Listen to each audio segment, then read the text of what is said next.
نصیب بگردان.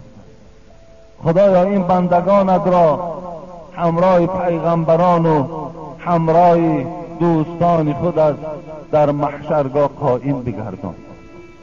خدایا محبت ذات خودت را، محبت رسولت را، محبت چهاریارت را، محبت تمام دوستانت را در دل این بندگانت خدایا جایگیر بنما. خدایا خاتمه کار ما را به خیر بگردان. خدایا گذشتگان ما رحمت و مغفرت بگردان. خدایا بیماری های این جمعیت را و دیگر بیماری هایی که از جانب این جمعیتند خدایا شفای کامل نصیب بگردان.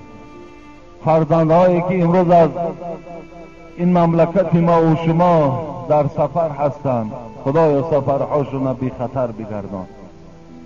خدایا این جمهوری ما را باز هم آباد و زیبا بگردان. خدایا سرور دولتم که برای بهبودی این سرزمین و این ملت سعی و کوشش میکند خدایا ایشان هم در حفظ امانت نگهداری. آمین یا رب العالمین. برادران خیلی عزیز و خیلی گرامی، طی چند جمعه می شود ما فضیلت های حضرت ابوبکر صدیق رضی الله عنه را خاتمه دادن نمی توانیم.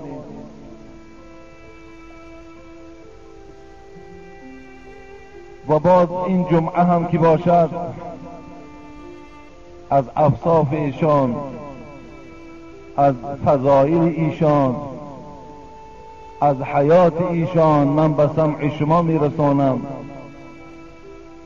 و جمعه گذشته اگر یاد شما باشد ما درباره یکی از قصه هایی که در تاریخ اسلام رنگی او هیچ وقت خیره نمی شود، این قصه هجرت پیغمبر خدا بود. این هجرت با بهترین شخص بعد رسول اکرم ابوبکر صدیق صورت گرفت. ما اگر چنده که از جان فدایی و دلسوزی ابوبکر صدیق در این سفر مبارک آگاه شده باشیم، لکن برادران خیلی عزیز و گرامی، شما باید از این هجرت پیغمبر خدا درس گیرید. این هجرت برای ما چند حکمت ها و چند درس های را باید که بیارد.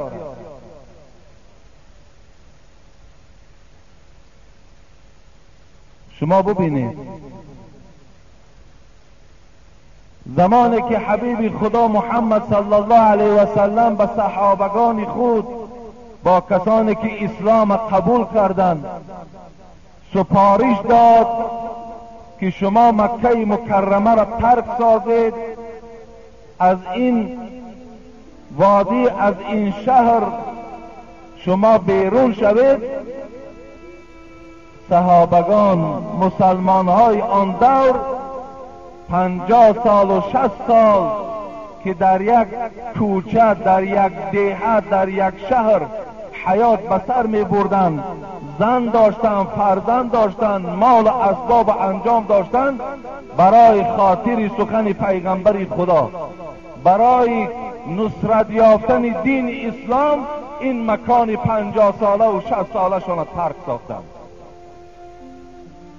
50 ساله و 60 ساله در یک شهری که حیات به سر بردند، خاطره های شادی و غمگین اونها در آن کوچه ها سپری شد.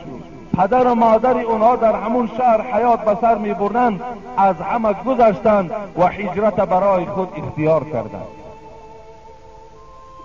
برادرای عزیز و گرامی، والله که این کار هر شخص نیست. خانه را ترک ساختن، از فرزند و از زن گذاشتن کار هر یک نفر نیست. این دلالت به چی میکند؟ دلالت به بزرگی صحابه های پیغمبری خدا میکند. برای چی من گفتم عقیده خود حضرت امام ابو حنیفه ولا نذكر احدا من اصحابی الا بخیر. حضرت امام ابو حنیفه رحمت الله علیه در عقاید خود، در عقیده خود فرمود که ما مسلمان های حاضر زمان هر یک صحابه پیغمبری خدا خواهکاری بد کرد، خواهکاری نیک کرد، وظیفه ما این است که اونها را به خیر یاد کنیم، زیرا اونها آن جان فدایی و آن دلسوزی که والله که اونها داشتن در ما و شما یافت نمی شود.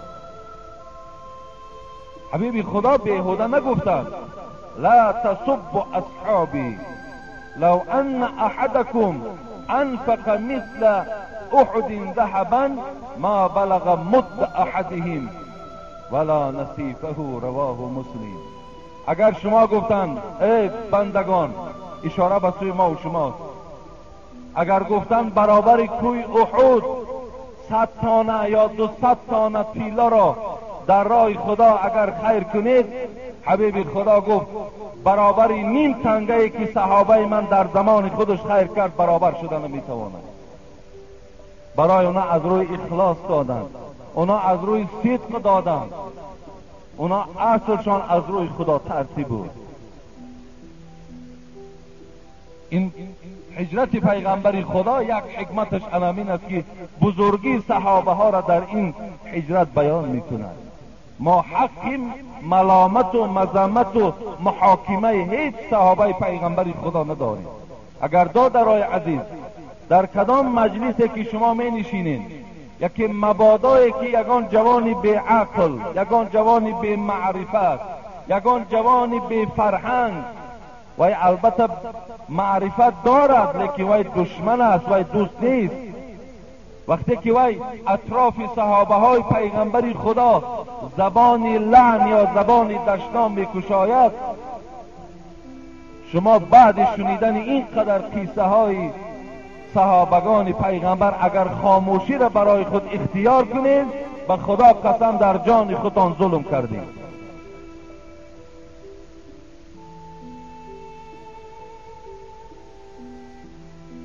دیگر بزرگی این هجرت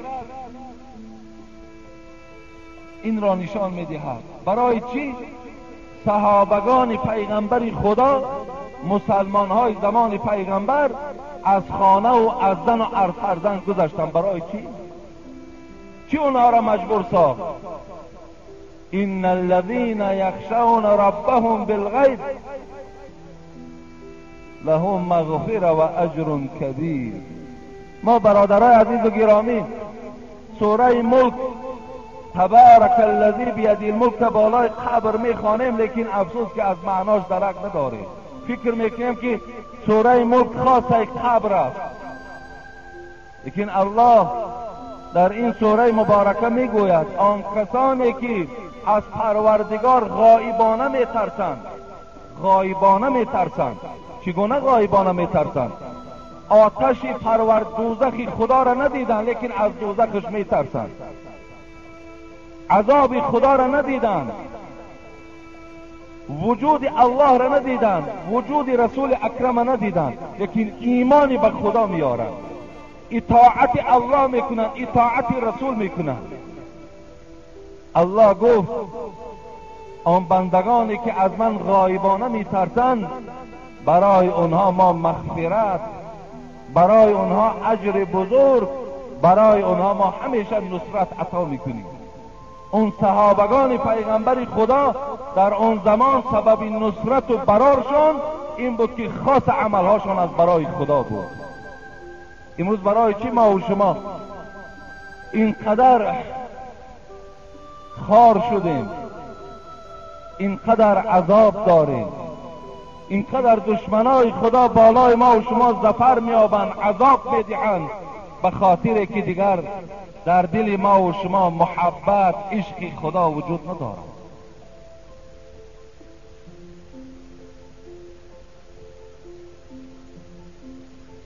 دیگر حکمتش انا همین بود که از خدا میترسیدند، صدقا از خدا میترسیدند. و این خاطر اونا نصرت یافتند. حضرت علی رضی الله عنه که در این هجرت ویم یکی از نقشه های مهم این هجرت را می باخت، در بستر مرگ خواب کرد، لیکن پروایی نداشت، نمی ترسید. به چی خاطر؟ به خاطر که وی از کلام پروردگار آگاه بود. و من یتق الله یجعل له من امره یسرا.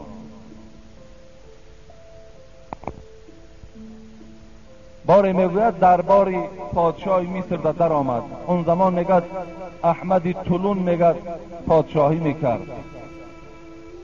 وقتی احمد ابن سینان در آمد در دربار پادشاه را وقتی به این سلطنت دید،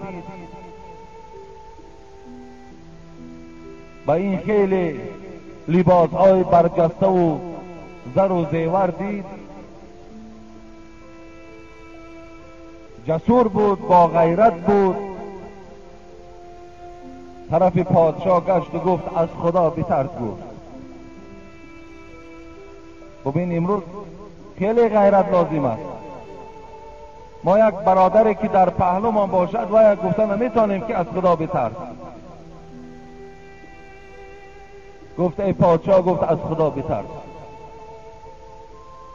پادشاه که آدمی ارکه بود، این خیل سخنی مثل احمد ابن سینان از کسی شنیدگی نبود، بسیار ناراحت شد.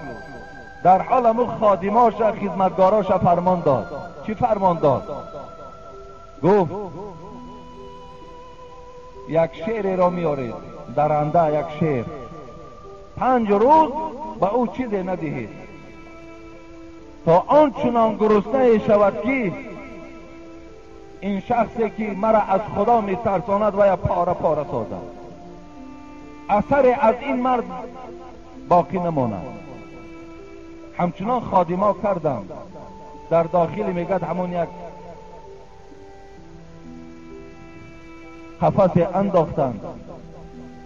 وقتی احمد ابن سینان میگوید پیش شیر میبردند، دوست خدا که از خداوند که میترسید، کسی از خدا که میترسد درنده هم از وی میترسد، چرنده هم از وی میترسد، آدم هم از وی میترسد. در قفس کشادند. احمد ابن سینان در داخل قفس پرتافتند،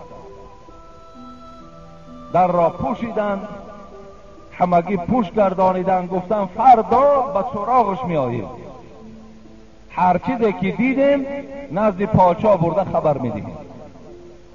وقتی فردا می آیند، دروازه قفس وقتی کشاده می شود و نظر می کنند احمد ابن سینان در سجده است، سجده دارد، سبحان ربی الاعلا میگوید. و این درنده که 5 روز گرسنه بود، انسان نه حتی خس و خاشاک میافت تناول میکرد، میگوید احمد ابن سینان برابر میبیند میلرزد و برابر احمد ابن سینان سجده میکند. خادمای پادشاه دیدن این حالت حیرت دماندن، رفتن در پادشاه خبر دادن. پادشاه خیلی میگوید افسوس خورد و این احمد ابن سینان فریاد زد. گفت ای دوست خدا، گفت بخشش زیاد. گفت من نفهمیدم که این چیزی که برای من گفتی برای فایده جان من بود است. ما تو را به قدری کردیم. لیکن گو یک سوال دارم ای احمد. گو چی سوال داری؟ گو وقتی ما تو را به پیش قفس می بردیم، آیا خدا دا چه تصور می کردیم؟ گو قسم به خدا من آیت را تلاوت کردم، واصبر لحکم ربک فانک باعیوننا. خداوند برای بندگانی که در مشکلات می افتد این سخن را گفتگی است که صبر کنید در حالتهای مشکلات، زیرا که شما در نظارت من هستید. من خودم را در نظارت پروردگارم حساب میکردم، لیکن فقط یک خواهش داشتم که کاش که همین شعر به من نزدیک نشود، تا که بدن مرا لیسد یا آب دهانش رسد و لباس مرا بینماز کند، من از عبادت پروردگارم دور مانم. ترسیدن از پروردگار بسیار فایده های کلان دارد. نصرت صحابه های پیغمبرم انمی خاطر بود که از خدا صدقا می ترسیدن. محمد اقبال لاهوری را خدا رحمت کند، در سخنرانی در ایجادیاتش می گفت شب پیش خدا بگریستم زار، مسلمانان چرا خارند و زارند.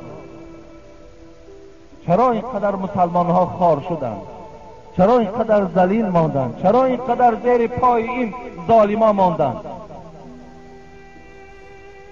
ندا آمد نمیدانی که این قوم، لاهوری میگوید ندای شنیدم، ندا آمد نمیدانی که این قوم دل دارند و محبوب ندارند. میدانی گو خاری این مسلمان ها در چیست؟ اینا دل دارند لیکن محبت و عشق خدا را ندارند. دل و هست، دل وجود دارد، فقط دل خالی است. در دل فقط محبت دنیا هست، عشق دنیا هست. از مرگ می ترسند. صحابه پیغمبر از مرگ نمی ترسیدند، مرگ از اونا می ترسید. گفتی خود امین محمد اقبال لاهوری، با آن بالی که بخشیدی پریدم، به سوی نغمه های خود رسیدم. مسلمانی که مرگ از وی بلرزد، جهان گردیدم او را ندیدم. مسلمانی که مرگ از او ترسد، در دنیا ندیدم، فقط دیدم مسلمان از مرگ می ترسد. این هجرت پیغمبر خدا این گونه درس‌ها را برای ما و شما داد. و دیگر حکمتش این است دادرای عزیز، برادرای خیلی مهربان، یا ایها الذین آمنوا ادخلوا فی السلم کافة ولا تتبعوا خطوات شیطان انه لکم عدو مبین. پروردگار میگوید وقتی شما ای بنده های خدا مسلمان میشوین، پره مسلمان شوین، در اسلام با پرگی درآیین، دست هاتون هم مسلمان باشد، پای هاتون هم مسلمان باشد، شکم هاتون هم مسلمان باشد، عقیدتون هم مسلمان باشد، همگی در اسلام درآیید. مسلمانی که نام مسلمانی دارد نماز نمیخواند، این گونه مسلمان نشوید میگوید. مسلمانی که نام مسلمانی دارد عرق می نوشد، عرق می فروشد، این گونه مسلمان نشوید. نام مسلمانی دارد دروغ میگوید، فریب میکند، خیانت میکند، دزدی میکند، غیبت میکند، این گونه مسلمان نشوید. همه اعضاهای شما مسلمان شود خدا میگوید.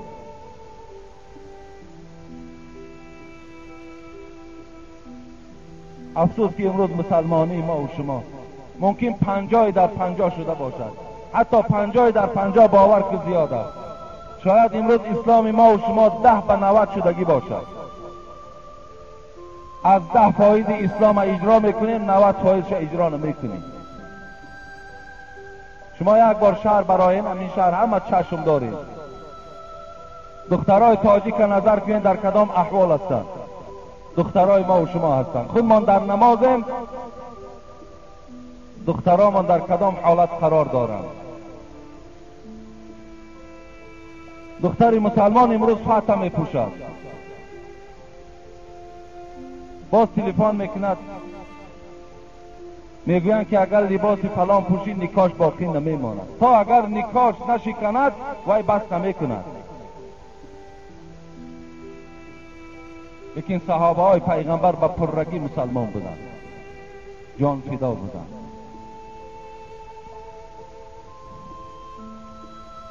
حبب الی من الدنیاکم ثلاث. حبیب خدا گفتند ای پیروان قرآن، از این دنیایی که شما حیات دارین 3 چیز را دوست می‌دارم: الطیب و النساء و جعلت قرة عینی فی الصلاة. چی را دوست می‌داشت پیغمبر خدا؟ خوشبویی را دوست می‌داشت. دوست می‌دارم که تمام پیروان من خوشبوی باشند. پدرای عزیز، نگوین که موی سفیدیم، یا مادرای عزیز نگوید که شما مثال ما پیران سال شدین. برای همه شما سنت این است که خوشبوی باشین. امروز خوشبویی ها در بیرون مسجدها فروخته می شوند. اگر کدام تو شرایط داری و استفاده نمیبری تو گناهکار هستی، ترک سنت پیغمبر است. این دروغ است که وی در ترکیبش سپیر دارد. همه چیزی دنیا سپیر دارد. نان هم سپیر دارد، پای افضال هم سپیر دارد، لباس هم سپیر دارد، همه چیز سپیر دارد.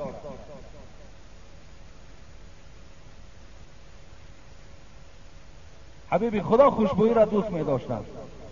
هر کدام دادرای عزیز یک خوشبویی خریده همراه همیشه گردان. در جایگاه خوابت خوشبویی کن. یک خوبی خوشبویی همین است که امروز ببین اکثر مردم دیوانه شده ایستادند و کسل دیوانگی مبتلا می شود. در کتاب خبرش آمد است کسی خوشبویی میزند جین به او نزدیک نمی شود، وای از کسل دیوانگی امین میماند. دویم گفتن زنها را دوست می‌دارند. زن هم دوست داشتن ما و شما هم سنت پیغمبری خداست. زنها را هم احترام کنیم، به قدر زنها هم رسید. و سوم گفتن نماز دوست می‌دارم، همیشه بالای جای نماز باشم، خدا و پروردگار ما یاد کنیم. و کان معه اصحاب. این 4 ستاره درخشان ابوبکر، عمر، عثمان، علی و دیگر صحابای پیغمبر وقتی حبیب خدا این 3 چیزی که از دنیا دوست می داشت سخنرانی کرد، اونها صدای پیغمبر را شنیدند، همون مجلس اشتراک داشتند. حضرت ابوبکر صدیق مثل حبیب خدا گفت حبب الی من الدنیا 3. بین ابوبکر صدیق هم گفت ای پیغمبری خدا، پدر و مادرم فدای جان تو باد، منم 3 چیز را از دنیا دوست می‌دارم. آن 3 چیزی که حضرت ابوبکر گفت نه عمر گفت، نه عثمان گفت، نه علی رضی الله عنهم گفت. بهترین جمله ها را حضرت ابوبکر گفت. چه سخنهای زیبایی گفت که پیغمبر خدا از سخنرانی ابوبکر خوشنود شدند، تبسم کردند، در حق ابوبکر دعای خیر کردند. چه جمله ها بود. ببین امروز من باوری دارم که اگر ما و شما را گوین از دنیا چی را دوست می‌داری، اولین چیزی که ما و شما یاد میکنیم یا پول است، یا ماشین است، یا خانه است. اولین چیزی که ما را گوین از همین دنیا چی میخواهی، یا میگیم پولی بسیار، یا زن، یا خانه، یا فلان فلان. فقط دنیا را میخواهیم. لیکن ابوبکر صدیق خدا رحمت و مغفرت کند، والله که محبت عشق دنیا در وجودش نبود، تماما به دنیا میل نداشت. در قصه ها می آید بار غلامش امر کرد که برای من آب بیار، حلقم قاق شده. غلامش میگوید یک زمان رفت گشت آمد. حضرت ابوبکر میگوید ظرف با 2 دستش گرفت، ظرف آب نگاه کرد که آبی صاف نیست بلکه چیزی به او آمیخته شده است. گفت ای غلام، گفت این چی؟ گفت این عسل آب است. گفت آب است، در ترکیبش باید عسل دارد. میگوید ابوبکر صدیق صحابه پیغمبر میگوید به خدا قسم آنقدر گریه کرد، میگوید که سینه‌اش بالا میشد پایان میشد. صحابه گفتن ای ابوبکر، گفتن چرا گریه میکنی؟ چی شد؟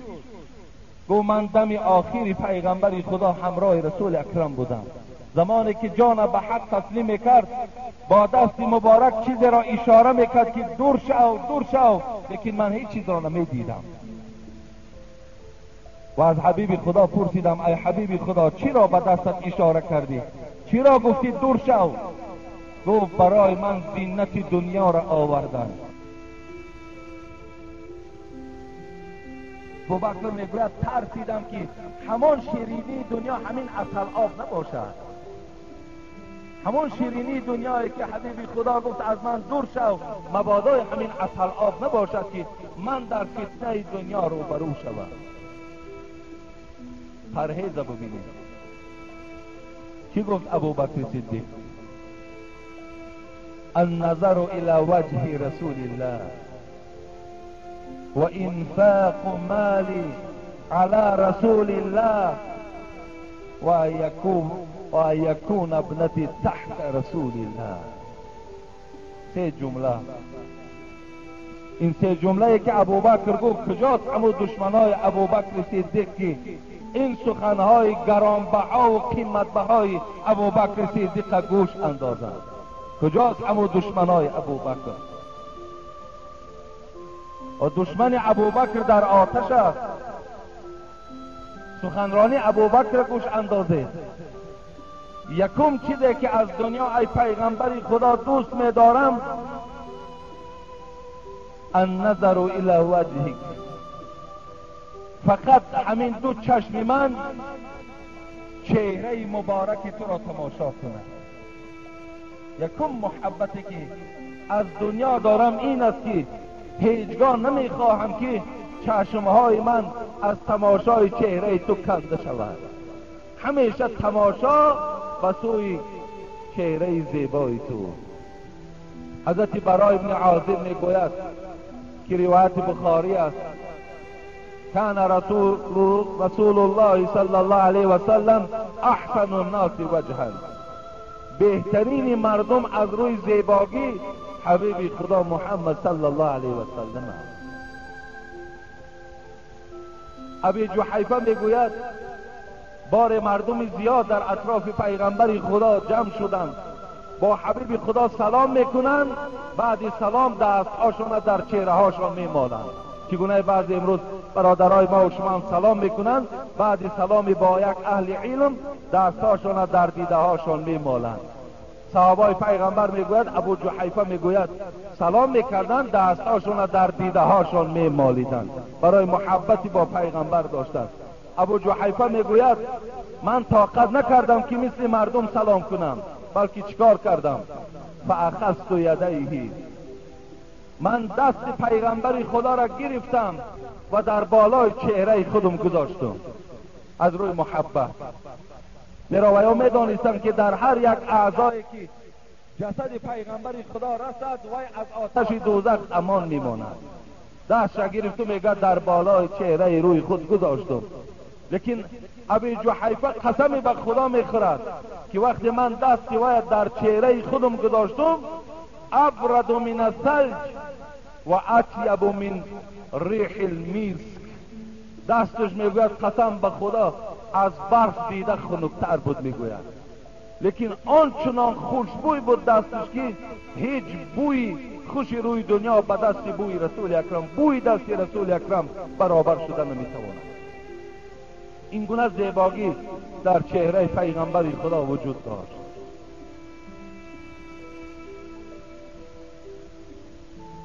ابوبکر گفتن اولین چیزی که میخواهم انا همین است، همیشه نظری در چهره تو کنم. دوم چیزی که از دنیا دوست میدارم این است تمام دارایی ثروت و مال و اسباب و انجامم را بر شما ای حبیب خدا تسلیم کنم، در دست شما دهم. اینا همش عملی شده بودند.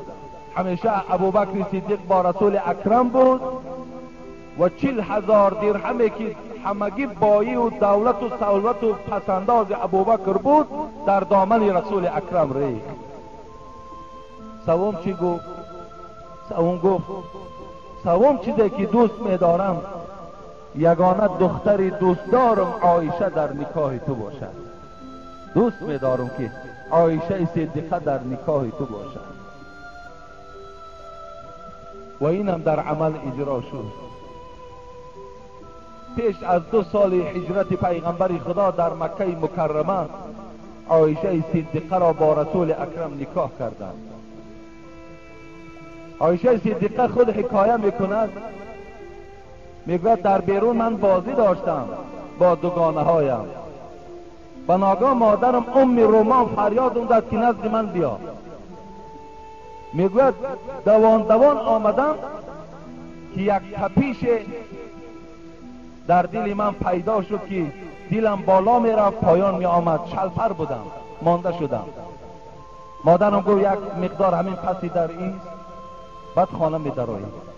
من نمیدانستم که چی مسئله باشد. وقتی مادرم خانه در آورد نگاه کردم زنهای زیاد از در مدینه جمع شدند و مرا پیش اونها گذاشتند و این زنهای مدینه برای من گفتند خیر و برکات به جان تو باد که تو امروز در نکاحی بهترین بنده خدا محمد صلی الله علیه و سلم داخل بشوی. خیلی خوشنود شدم.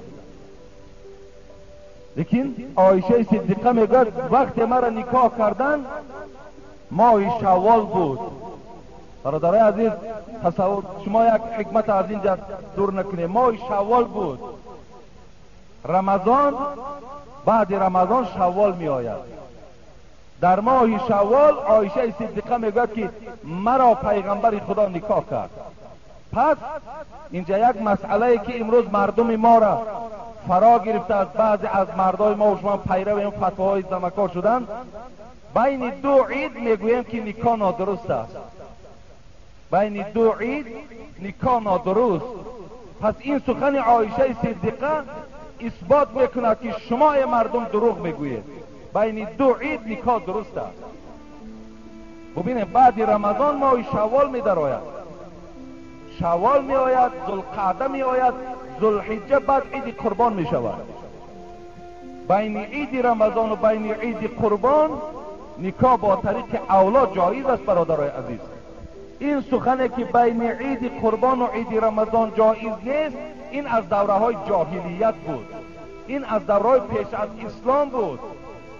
اینا در کتابا میارن که ماه شوال به چی خاطر در عرب ها نکاح نمیکردن. به خاطر که معنای شوال معنای مرگ میدهد، معنای سختی را میدهد، معنای کلفت که میدهد.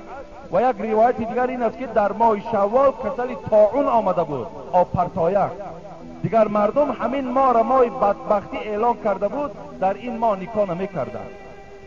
برای این از جاهلیت است. این از مردم ما و شما نیست. برادرای عزیز بین دو عید نکاح درست است. نکاح یگان زلالی ندارد. لیکن اگر بین دو عید هم گذرد به عقیده شما، بعد عید قربان هم اگر توی کنین همین توی های فسق و فساتان باشد و در کل سال غلط و نادرست است، نه در بین دو عید.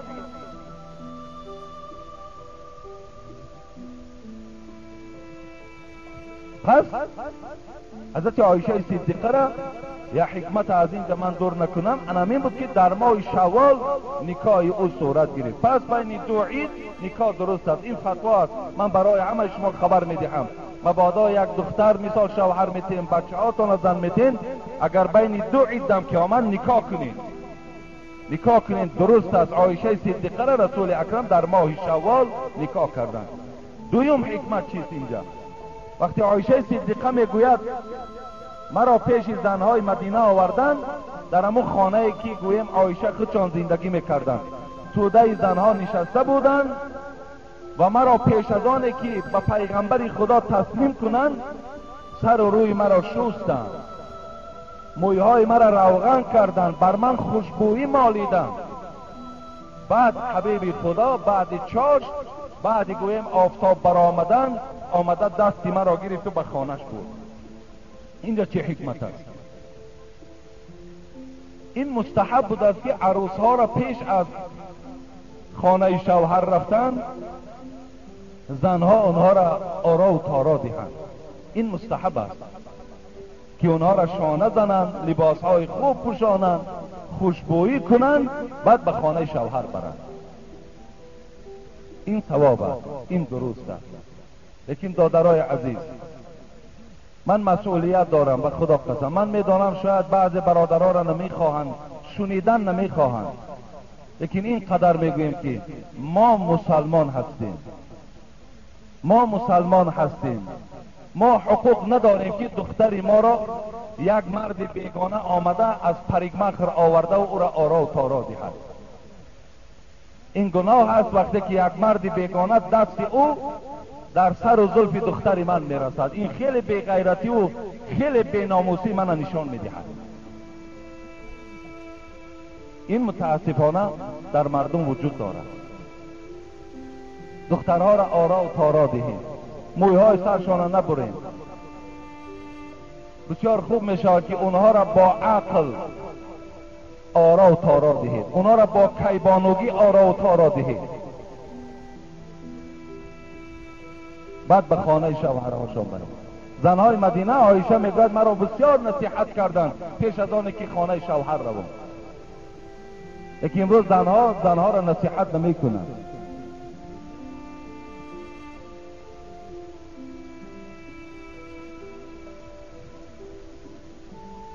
و این سخن ابوبکر صدیق که میخواهند دخترم در نکاحی رسول اکرم باشد، اینم صورت گیرید. برادرای عزیز و گرامی، بدگویی های عایشه صدیقه هم وجود دارد. حضرت عایشه را تهمت در زنا کردگیند، تهمت کردگیند. بالای او از آیت 11 سوره نور تا 20 آیت سوره نور برای پاکیزگی عایشه آیت قرآن نازل شده.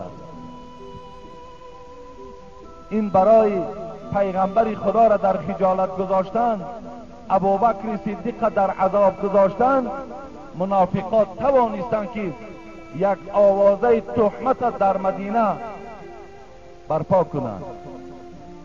این چگونه صورت گرفت؟ پیش از آنه که صورت گرفتن این تهمت من برای شما گویم، فراموش نکنید که اولین محبتی که در اسلام رخ دادگی است، این محبت رسول اکرم با عایشه است. اولین محبتی در اسلام است.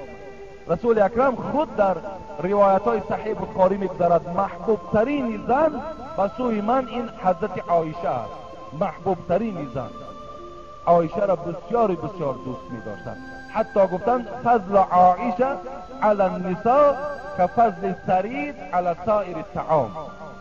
فضیلت عایشه گفتند بالای دیگر زنهایی که در نکاح دارند، بالای اونها مثل آبگوشت بالای دیگر طعام هاست. ببین در ما و شما طعامی که گوشت داشته باشد از طعام هایی که گوشت ندارد، فضیلت و بزرگی این طعام بلندتر است. رسول اکرم گفتند عایشه در بین طعام ها انمون طعامی گوشتدار هست گفت نسبت دیگر زنهایی که من دارم. حتی که بار رسول اکرم اینم در صحیح بخاری میگذارد با عایشه صدیقه نشسته بودند که جبرائیل پایان شد و حضرت جبرائیل چی گفتند؟ گفتند ای محمد به عایشه سلام مرا برسان. جبرائیل به عایشه سلام میفرستد. رسول اکرم چی گفتند؟ یا عایشه یقرأ علیک السلام. جبرائیل به تو سلام میگوید. حضرت عایشه چی گفتند؟ و علیه السلام و رحمت الله و برکاته ترا ما لا ارا. بر جبرائیل بگو که علیه السلام و رحمت الله و برکاته، ای حبیب خدا آن چیزی را که تو میبینی من نمیبینم. مثلا جبرائیل تو دیده ایستاده من نمیبینم، لیکن سلام مرا به جبرائیل رسان. بسیار فضیلت ها در بین زنها داشت. باره میگوید حبیب خدا که بسیار خانه عایشه زیاد می آمد، در زیر چادر با عایشه دراز کشیدگی بود که دیگر زنهای پیغمبر شاید 5 نفر شاید 6 نفری او یک جایه شدن و فاطمه را فریاد زدن. دختری دوست داشته ترین پیغمبر فاطمه را گفتن رو با پدرت بگو چگونه محبت به عایشه داره، با ما هم همچنان محبت کنه. اینم در صحیح بخاری میگذارد. حضرت فاطمه شکایت دیگر زنها را گرفت و به نزد پدرش آمد که رسول اکرم در زیر چادر با عایشه صدیقه دراز کشیدگی صحبت دارد. گفت پدر گو اجازت هست؟ گو اجازت هست. گفت من شکایت آوردم. گفت چی شکایت آوردی؟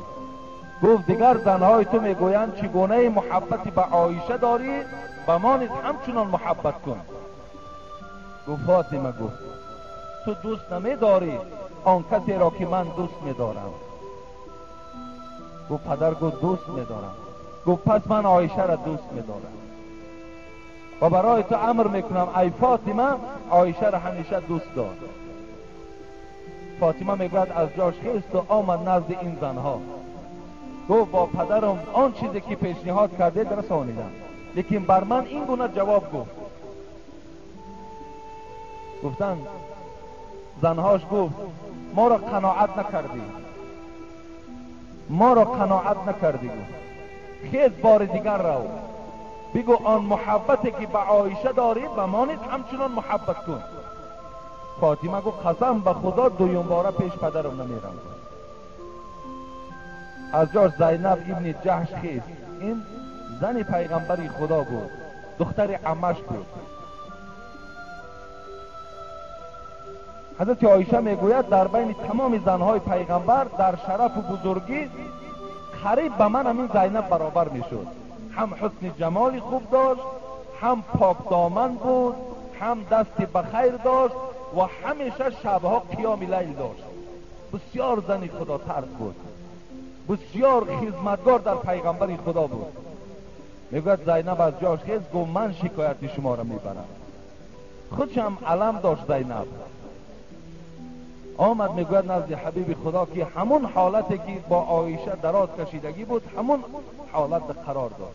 زینب پیشش در آمد و ای حبیب خدا، گفت از تمام زنهای تو شکایت همین که محبتی که با این عایشه داری با ما نیز همچنان محبت کن. حبیب خدا میگوید به چهره زینب تماشا کردم چیزی نگفتم. عایشه میگوید من فقط به چشمهای پیغمبر نگاه داشتم که اشاره کنه تا که من جواب گویم. لیکن حبیب خدا میگوید هرچند که نگاه کردم به چشم از چیز اشاره نکرد، لیکن از چهره او فهمیدم که وای به من دلالت کرد که از خود دفاع کن از خود.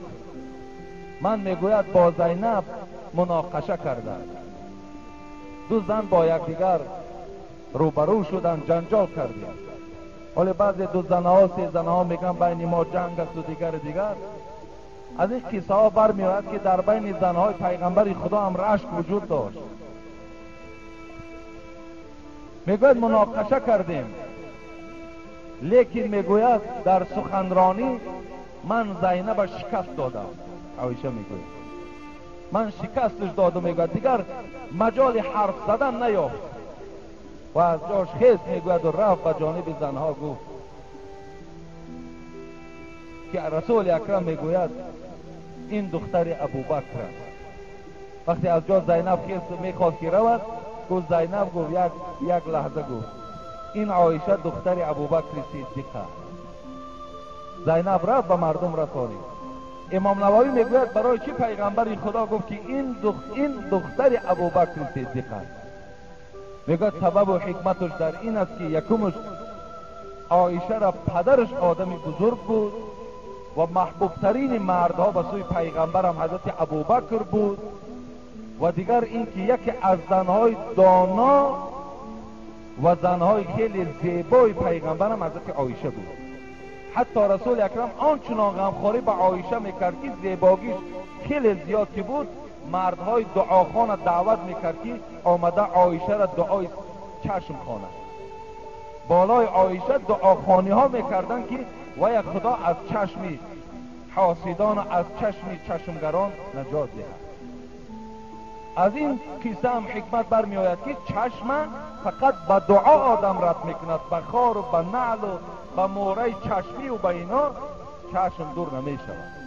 به دعا خواندن چشم از بالا دور می شود. خلاص بیا گوش میکنیم خود حضرت عایشه این تهمت چگونه بیان میکند. خودی وای حکایه میکند، در صحیح بخاری قصهش میگذارد. غزوه بنی مستلق بود میگوید و رسول اکرم وقتی که به غزوه میرفت، به جهاد میرفت، قرعه میپرتافت، یعنی در دستش یک چیزی را پنهان میکرد، کدام زنی که میاد همون زن همراه او در سفر میرفت. در همین غزوه بنی مستلیق عایشه صدیقه میگوید همون قرعه را من یافتم و مرا همراه خود در این غزوه همسفر کرد.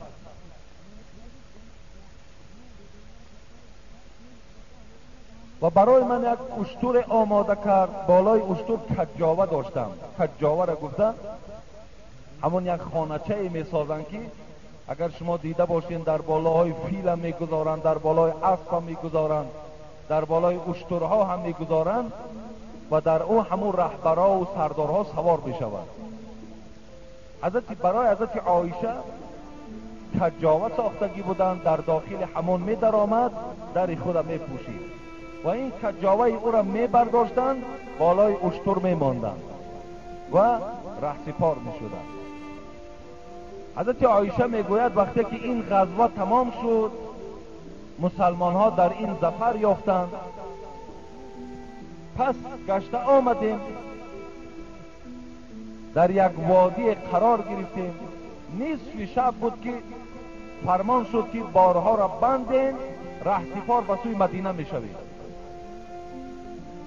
حضرت عایشه صدیقه می گوید من از کجاوه خود پایان شدم، برای قضای حاجت از این اسکران رسول اکرم از این کجاوه خود دورتر رفته قرار گرفتم برای قضای حاجت. قضای حاجت کردم، گشته به نزد کجاوه خود آمدم، دست در گردن زدم که مورم در گردنم نیست. یک موره داشتم، بسیار موره قیمت بود، همین مورم در گردنم نیافتم. پس برای جستجوی این موره باز به همون جایی که قضای حاجت کرده بودم رفتم. اونجا خیلی وقتی من زیاد گذشت، کاف و کاف کردم. وقتی که از آنجا برگشته آمدم، نگاه کردم که کیها این مردم الکی رهسپار شدن، کسی در اونجا وجود ندارد. پسر خیلی با دقت گوش اندازه، شما خودتان پیخست میشوین که آیا این تهمت بود یا تهمت نبود. انا همینجا تهمت حضرت عایشه سر میشود. آمدم که نیست کسی، کجاوه منم بالای اشتر بار کردن رفتم. ببینید حضرت عایشه میگوید برای چی همون انسانهایی که کجاوه را برداشتن و بالای شتر بار کردن درک نیافتن که من در داخل کجاوه هستم یا نیستم؟ برای چی؟ سببش در چی بود؟ میگوید یکمش این واقعه میگوید بعد نزول آیت حجاب بود. یعنی حجاب، ساتر، روی مال انداختن، این آیت وقتی که آمده بود دیگر مردها حقوق نداشتن که هر یک کجاوه را کشاده و داخل او را تماشا کنند یا به سوی زنها نظر کنند. این دیگر مسلمان ها حق نداشتند. یکم صورت این بود میگوید. دویم صورت این بود که من بسیار سین و سالم خورد بود میگوید اون سالها و بسیار زنی بیگوشت بودم، خراب بودم میگوید. زنهای دوره رسول اکرم میگوید سیرگوشت نبودند و حضرت عایشه میگوید ما خوراک زیاد هم نمیخوردیم و فربگی هم در ما وجود نداشت. بسیار یک وزن سبکی داشتیم. از این خاطر کجاوه را برداشتگی آدم حس نمیکرد که در داخلش آدم هست یا نیست. ولی امروز میبینید چی مردمان چی زنامانت، باور کنید خدا داند تابوت برداشته نمیشود.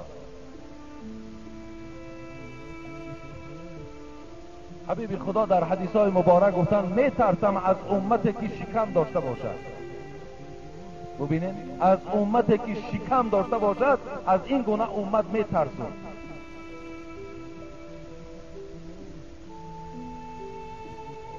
مقصد شکم از راحت پیدا می شود.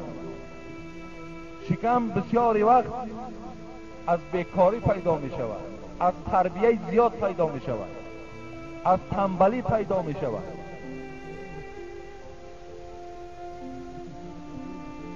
میگوید مادامی که دیدم کسی نیست، عایشه میگوید پس چیکار کردم؟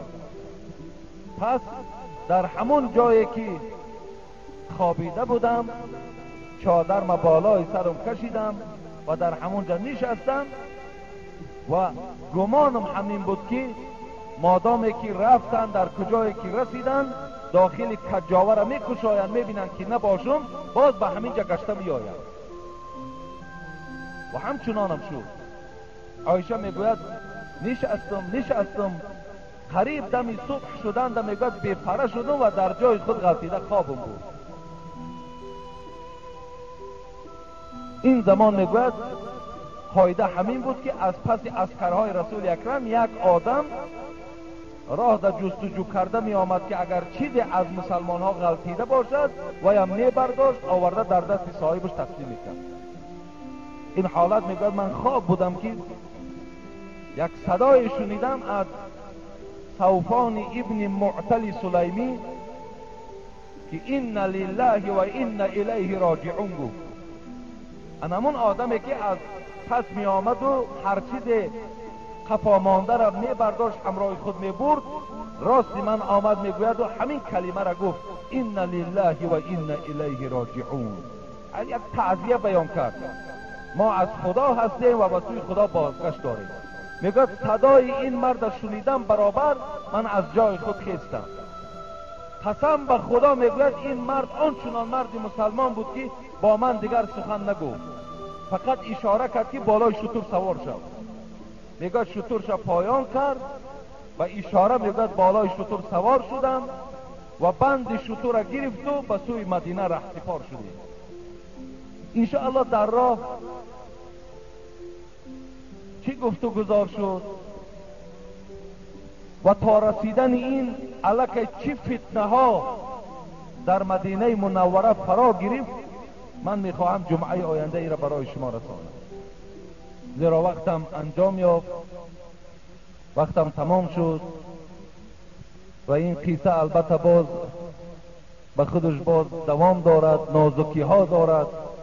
برای این در دوام این 5 دقیقه که شاید باقی مانده باشد من این تمام کرده نمیتوانم. انشاءالله جمعه آینده من برای شما این قصه را بیان میکنم.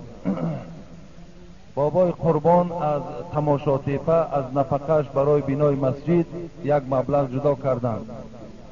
در حق استاها امرالدین، سید مراد، بابای آدینه، بابای حاجی شاهین و دیگران که در تعمیر مسجد اشتراک کردند دعا کنید. همون قسم آشیانه تایی که از طرف راست شما هست همون خیلی گویم خراب شدگی بود. همین هفته گذشته همین شخصانی که نام گرفتم خدا برکت چونتیت بسیار خدمتی خوب کردند، از سر همونجا را استیاشکا کردند، سفید کردند، تازه کردند، خیلی در حالت خوب قرار دارند. اما آدمایی که نشستند تماشا کنند خودشون حس میکنند. یک برادر 2 قابچه سیمنت آورده است.